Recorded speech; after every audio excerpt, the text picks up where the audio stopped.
Bismillahirrahmanirrahim. Assalamualaikum warahmatullahi wabarakatuh dan salam sejahtera kepada seluruh rakyat Malaysia yang dikasihi sekalian.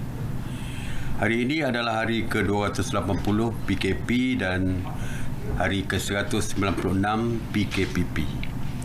Semalam sebanyak 2,991 pasukan Task Force Operasi Pemantauan PDRM yang terdiri daripada 13,222 anggota telah melakukan 46,036 pemeriksaan bagi memantau dan menguatkuasakan pemantauan SOP. Sebanyak 3,183 pasaraya, 4,160 restoran, 1,123 kilang, 1,377 pasar awam dan pasar tani, 2,747 tempat ibadah serta 1,110 tempat riadah telah diperiksa. Semalam PDRM telah menahan seramai 122 individu di atas kesalahan engkar arahan SOP dan semua mereka telah dikompaun. Kesalahan hampir sama, tidak memakai pelitup muka dan lain-lain lagi.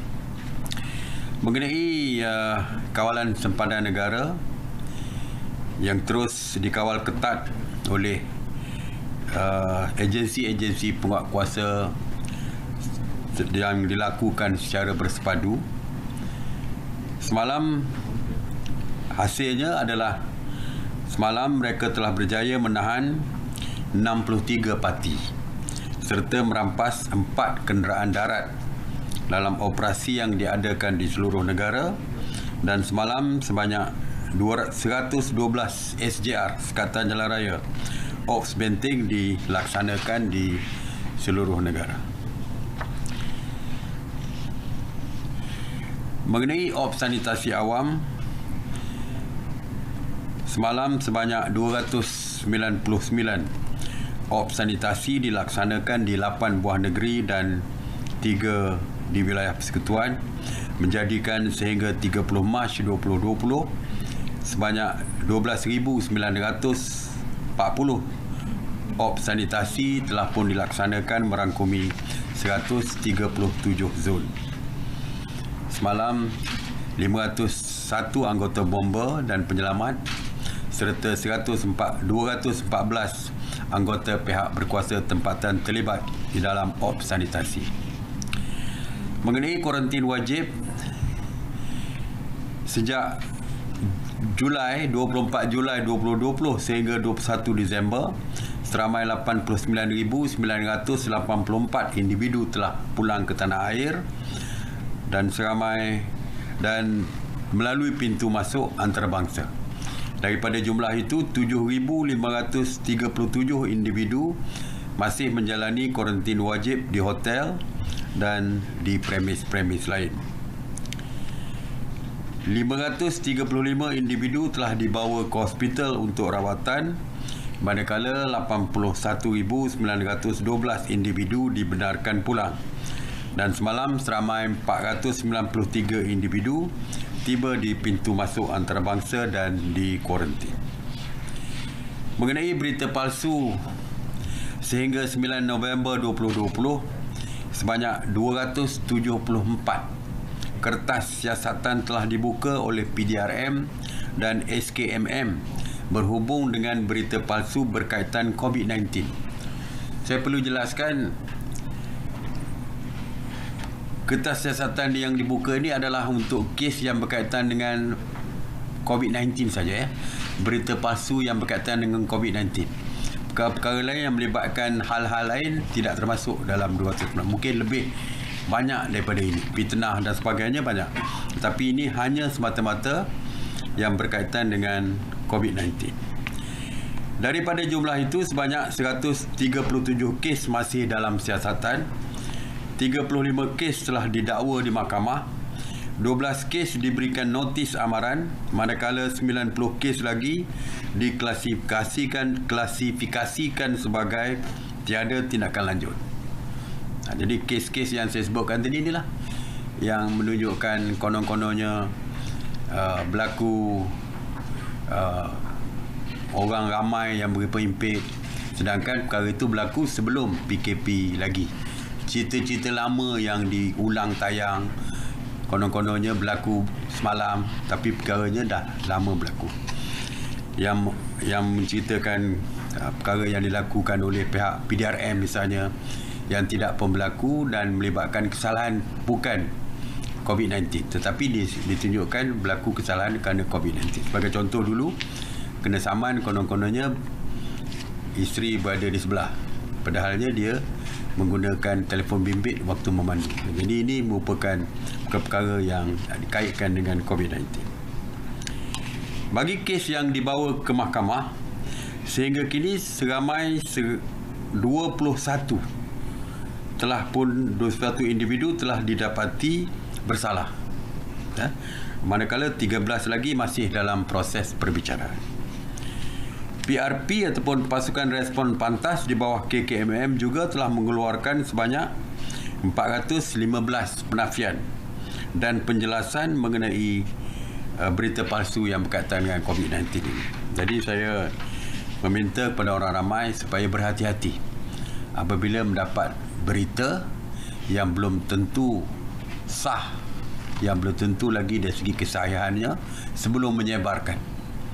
Kerana tindakan menyebarkan berita yang tidak sah akan mengakibatkan diri mereka didakwa di mahkamah. Jadi yang membuat berita pun boleh didakwa, yang menyebarkan berita pun boleh didakwa. Jadi saya harap berhati-hati di dalam menyebarkan setiap berita yang diterima. Cek dulu kesahihan berita sebelum disebarkan. Mengenai tapak binaan, sejak April sehingga 22 Disember, sebanyak 14,025 jumlah pemeriksaan telah dilakukan oleh anggota penguatkuasa Lembaga Pembangunan Industri Pembinaan Malaysia ataupun CIDB yang melibatkan 8,004 tapak binaan di seluruh negara. Semalam, anggota penguatkuasa telah membuat pemeriksaan di 14 tapak binaan di seluruh negara dan kesemua tapak binaan yang diperiksa mematuhi SOP yang ditetapkan. Kerajaan sebelum ini telah melaksanakan perintah kawalan pergerakan diperketatkan PKPD di apartmen Amber Court dan juga apartmen Ria dan rumah kongsi Jalan Semaut di Jalan Genting.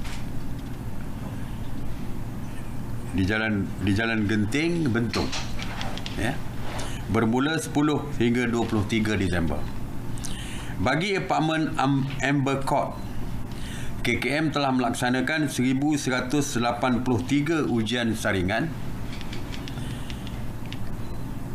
sebanyak 381 kes positif COVID-19 telah direkodkan dan 85 masih menunggu keputusan. KKM juga telah melaksanakan 1,041 ujian saringan di apartmen Ria dan mengesahkan terdapat risiko jangkitan baru yang dikesan manakala terdapat kontak rapat kepada kes positif yang perlu dijalankan ujian saringan. Manakala di rumah kongsi Kampung Semaut, KKM telah melaksanakan saringan ke atas semua penduduk dan didapati hanya 3 orang sahaja yang bergejala dan ujian RTK antigen yang dijalankan semula ke atas mereka didapati negatif.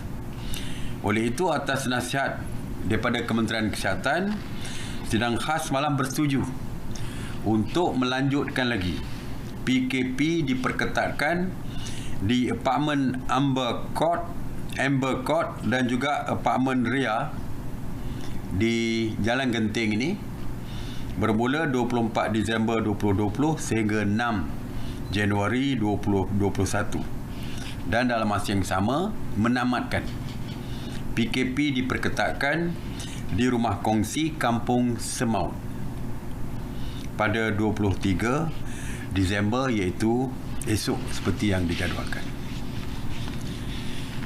Sidang khas juga turut bersetuju dengan cadangan Kementerian Pengajian Tinggi untuk membenarkan kemasukan semua pelajar antarabangsa dari semua negara ke kampus secara fizikal bagi seksi pembelajaran tahun 2021 yang akan berkuat kuasa mulai 1 Januari 2020. Semua kecuali pelajar daripada UK, daripada United Kingdom. Berdasarkan kes yang terbaru di United Kingdom, maka kita tidak membenarkan pelajar daripada United Kingdom. Pelajar-pelajar yang terlibat adalah pelajar yang lama yang akan menyambung pengajian mereka, dan juga pelajar baru yang telah pun mendapat tawaran daripada universiti tempatan, sama ada swasta ataupun universiti awam di negara kita. Dan selain daripada mendapat tempat di universiti, mereka juga telah mempunyai kediaman. Kalau yang baru masuk pun dah ada dah kediaman, rumah kediaman ataupun tempat tinggal mereka. Kita tak mahu mereka datang baru nak mencari rumah kediaman. Semua dah komplit, baru kita benarkan mereka datang. Dan tertakluk kepada SOP biasa kepada warga yang datang daripada luar negara, iaitu 3 hari sebelum datang mereka perlu mengadakan swab test. Apabila tiba di pintu masuk di KLIA, sekali lagi mereka perlu mengadakan test, dan selepas itu mereka akan dihantar. Kalau mereka negatif, mereka akan dihantar ke pusat kuarantin yang dikhaskan oleh kementerian selama 10 hari macam biasa. Dan kos ujian adalah perlu ditanggung oleh pelajar yang berkaitan. SOP dan syarat terperinci mengenai pembelajaran di universiti tempatan atau swasta tempat mereka masuk akan diperincikan dan diumumkan oleh Kementerian Pengajian Tinggi. Sidang khas juga bersetuju untuk membenarkan kemasukan pelajar bukan warga negara yang datang bersama pengiring untuk belajar di sekolah-sekolah antarabangsa, international school, ya, di negara kita. Jadi kebenaran ini merangkumi perkara berikut. Yang pertamanya, kebenaran berkuat kuasa mulai 1 Januari 2021. Kebenaran itu mula, ya, dibenarkan mereka boleh masuk mulai 1 Januari. Dan ianya tertakluk hanya kepada pelajar yang sedia ada, yang telah diluluskan permohonan dan telah mendapat visa daripada Jabatan Imigresen Malaysia. Jadi pelajar dan pengiring dibenarkan kerana pelajar biasanya masih muda. Jadi pelajar dan pengiring juga perlu melakukan ujian 3 hari sebelum berlepas, dan setibanya perlu sekali lagi dibuat saringan setiba di airport, dan selepas itu perlu menjalani kuarantin wajib selama 10 hari seperti yang diwartakan oleh kerajaan.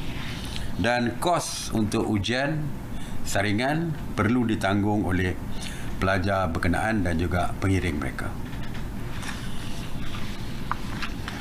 Tuan-tuan dan puan-puan sekalian, sejak kerajaan memberi kelonggaran untuk pergerakan, ramai yang mengambil kesempatan untuk bercuti bersama keluarga. Kita difahamkan di Langkawi, di Pulau Pinang, di Melaka dan bandar-bandar pelancongan ini, hotel-hotel telah pun di-booking sepenuhnya, dah fully book hotel-hotel ni. Jadi bermakna ramai yang akan bercuti. Jadi saya harap walaupun kelonggaran telah diberikan untuk rentas negeri yang membolehkan mereka bercuti, SOP mesti jugalah dipatuhi. Mesyuarat telah dibentangkan. Hari ini kita ada mesyuarat mengenai norma baru, kempen norma baru. Hari ini UTM telah membentangkan satu kajian yang mereka lakukan, iaitu daripada Ogos hingga Disember ini mengenai tahap pematuhan terhadap SOP norma baru. Jadi 3 perkara yang mereka buat kajian, iaitu tentang pemakaian pelitup muka, mengamalkan fizikal, penjarakan sosial dan mencuci tangan, ya, menggunakan sabun ataupun sanitizer. Jadi hasil kajian itu mendapati kadar pematuhan SOP di kalangan orang ramai adalah tinggi. Hanya sebilangan kecil saja yang masih tidak mematuhi SOP. Memakai pelitup muka 96.7% patuh. Mengamalkan penjarakan fizikal ataupun penjarakan sosial 90% patuh. Manakala mencuci tangan menggunakan sabun atau sanitizer 88.7% patuh. Ini menunjukkan pematuhannya adalah tinggi sekali. Hasil kajian juga menunjukkan 89.2% rakyat Malaysia mempunyai kesedaran yang tinggi terhadap kempen pembudayaan norma baru ini, dan lebih menarik ialah 77.5% rakyat Malaysia merasakan peranan masyarakat dalam menangani penularan COVID-19 adalah sangat penting. Itu adalah satu kajian, ya, yang dibuat secara, ini empirical study yang dibuat oleh UiTM,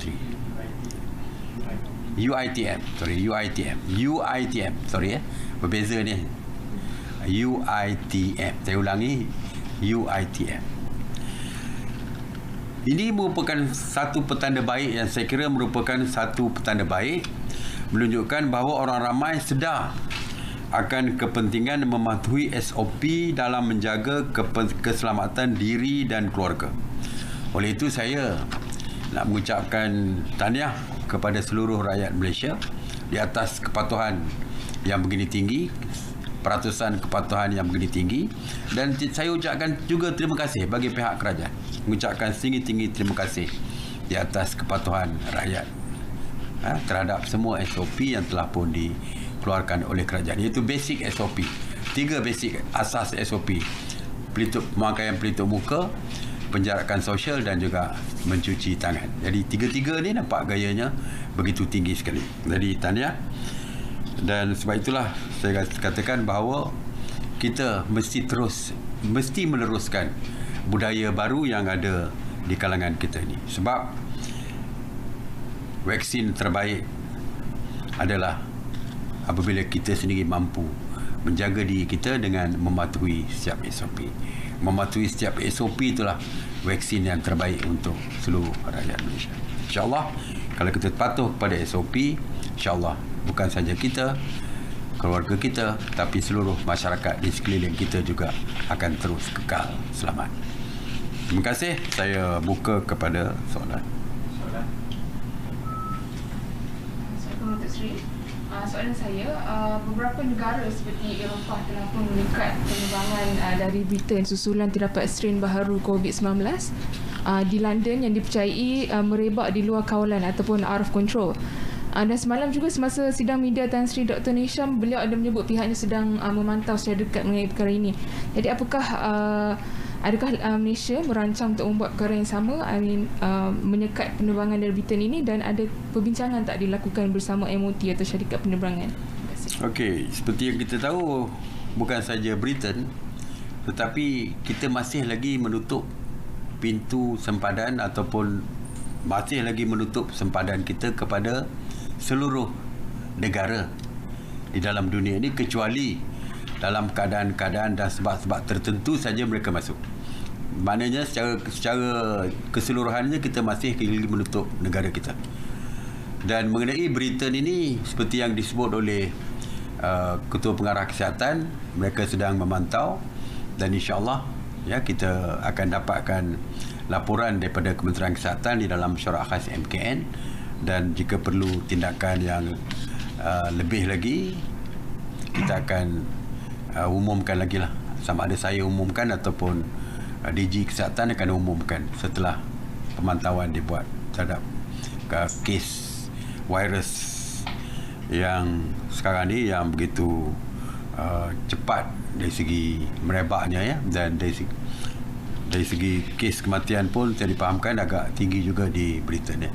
Semalam saya menelpon sahabat saya di Britain, dia kata lebih kurang 30,000 kematian sehari yang berlaku dalam beberapa hari ini. Jadi kita sedang meneliti perkara ini. Biarlah Kementerian Kesihatan yang membuat penilaian risikonya dan kita akan umumkan apa tindakan seterusnya. Assalamualaikum Dr. Seri. Saya Aslah daripada Bernama, Meja Jenayah. Dr. Seri, adakah pasukan National Task Force ini akan diteruskan atau dibubarkan walaupun selepas tempoh COVID-19 ini? Dan sekiranya ia diteruskan selepas tempoh COVID-19, adakah pasukan NTF, National Task Force, dilihat mampu menangani Op Benteng? Apa pandangan Datuk Seri tentang hubung perkara ini? Ya. Kalau dilihat dari segi keberkesanan NTF ni dalam Ops Bentengnya, ianya amat berjaya sekali. Setiap kali bila saya buat laporan, memang ada tangkapan setiap masa. Walaupun peringkat awal NTF ni ditubuhkan untuk Ops Benteng sewaktu COVID ini, tapi kalau kita lihat tindakan dan kejayaan mereka untuk menangkap dan mengusir parti ini, saya kira merupakan satu perkara yang baik untuk negara.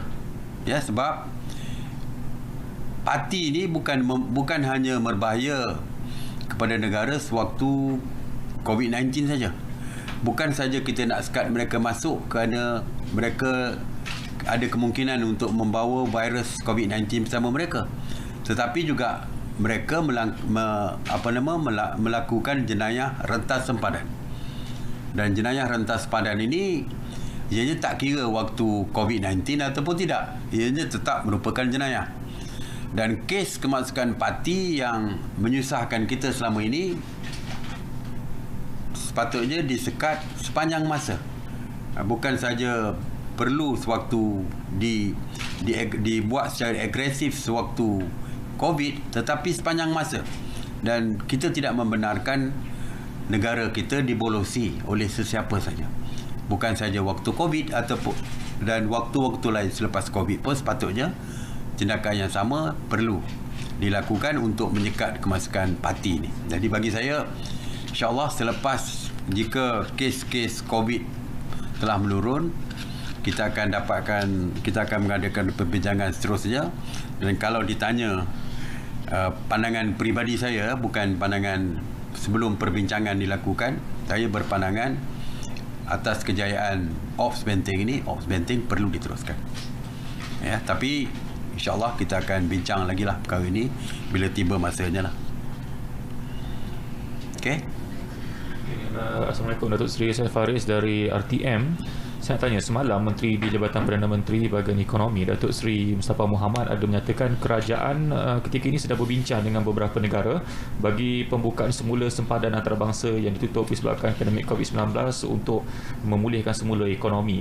Namun beliau berkata pembukaan tersebut tidak boleh dibuat secara drastik. Jadi nak tahu, apakah perancangan kerajaan ketika ini ke arah pembukaan semula sempadan antarabangsa, bila jangkaan paling awal ia akan dibuka dan mungkin kesan atau risikonya terhadap penularan COVID-19 dalam negara? Ya, sebenarnya cadangan untuk membuka sempadan negara ni telah pun diumumkan satu ketika dulu. Ya, apabila kita mengumumkan ada 6 negara zon hijau untuk kita benarkan kehadiran mereka ke negara kita dan dengan timbal balik, iaitu kita panggil Green Travel Bubble ni, telah diumumkan, yang dulu melibatkan 6 negara: Australia, New Zealand, Jepun, Korea Selatan, Singapura dan juga Brunei. Kita dah umumkan dulu, tetapi keadaan berubah waktu itu apabila Australia ketika itu telah mengumumkan menutup semula pintu negara mereka kepada negara-negara lain. Dan selepas itu kes juga di Jepun, tiba-tiba ada kenaikan kes, dan Jepun juga mengisytiharkan darurat di Jepun ketika itu. Jadi keadaan berubah, maka kes itu terhenti sementara waktu. Dan sekarang ni beberapa negara didapati hijau semula, green semula. Kata Brunei contoh, Brunei sudah difahamkan 6 bulan dah kosong, tidak ada kes pun, tidak ada sebab kenapa kita tak boleh membenarkan Brunei untuk masuk sebagai contoh. Singapura kita dah benarkan dari segi rakyat kita dan komuniti perniagaan daripada Singapura untuk datang ke Malaysia. Kita buka kepada mereka. Dan begitu juga dengan beberapa negara tertentu yang melibatkan CEO syarikat EP1 ni, expatriate 1 ni, kategori 1 iaitu CEO dan sebagainya, kita telah pun membenarkan mereka masuk ke negara kita, ya. Jadi sebenarnya kemasukan tu dah ada, tetapi dalam keadaan terhad dan mendapat kebenaran daripada Jabatan Immigration. Dan keadaan ini seperti kata dia boleh berubah. Dan sekarang ni kita lihat beberapa negara telah pun hijau. Kes tidak ada lagi di negara mereka, dah tidak banyak lagi. Dan kita juga melihat bahawa ada kemungkinan kalau kita boleh membuka yang dulunya dia anggap sebagai green travel bubble tu, termasuklah Taiwan misalnya. Begitu dari segi kawalannya begitu baik sekali COVID-19 di Taiwan sebagai contoh. China, negara China yang begitu besar, yang mempunyai banyak provinsi ni yang semuanya hijau sejak daripada dulu. Jadi kita juga melihat perkara ini. Jadi insya-Allah kita akan terus memantau perkara ini, dan kalau ada apa-apa pengumuman kita akan umumkan nantilah. Setakat ini kita sedang melihat, mengkaji dan juga berbincang. Kementerian Luar juga akan dilibatkan. Perkara ini akan diumumkan nantilah. Belum sampai waktunya lagi untuk diumumkan. InsyaAllah kita akan tengok. Dan keadaan boleh berubah. Mungkin hari ni kita umumkan, besok tiba-tiba dah jadi lain pula. Macam di Britain, tiba-tiba kes mendadak seperti ini yang menyebabkan, kalau dulu Britain kita benarkan datang, pelajar-pelajar daripada Britain pun dulu kita benarkan, tapi sekarang ni banyak negara-negara di dunia, termasuk di Eropah, di Middle East dan sebagainya, telah pun menutup pintu kepada warga daripada Britain. Jadi keadaan boleh berubah dalam waktu yang terdekat. Jadi walaupun kita mempunyai perancangan, tetapi kita akan lihat dari segi keadaan semasa untuk kita umumkan nanti.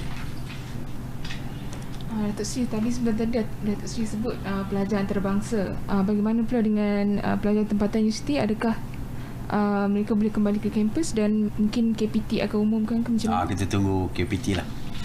Kita tunggu KPT umum. InsyaAllah dia akan umumkan. Jadi kita tunggulah, ya. Alright. Terima kasih.